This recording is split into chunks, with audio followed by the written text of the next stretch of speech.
Vou comprar o Citibank. Opa! O segundo castelhano dá um pitado assim.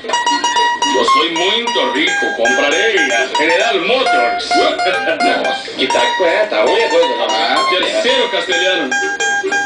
Eu sou um magnata. Eu vou comprar a Microsoft. Os três ficaram esperando e o gaúcho ali. Os caras olhavam pro gaúcho, o gaúcho deu mais uma tragada, ajeitou a bomba do mate. Foi de chimarrão, tomou um gole, deu uma cuspida. O gaúcho adora dar uma...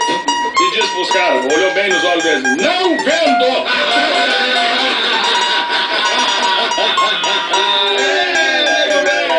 Ô meu, antes de ler o e-mail aqui do Rafael da Silva, eu quero fazer um registro. Morreu o Mitch Mitchell, batera do Jimi Hendrix Experience, o único remanescente que tocou com aquela banda clássica do Jimi Hendrix nos anos 60. É um que tá aqui, cara. Só o remix, o KG foi hold do Jimi Hendrix. Tá, tudo bem, o KG foi hold ele e o Leme do Motorhead, né, KG? Era o Jimi Hendrix Experience, exatamente. O power trio que eles queriam soar que nem o Cream, a banda do Eric Isso aí, cara, e um dos maiores bateristas da história. Verdade. Então, se você aí pensa em tocar bateria, vai ouvir o Mitch Mitchell no Jimi Hendrix Experience. É verdade, Você foi dessa mas é melhor não tocar bateria. É melhor que você não seja. Já tem bateria eletrônica hoje em dia, já tem computador. não precisa ensaiar de noite e atrapalhar os Tá certo.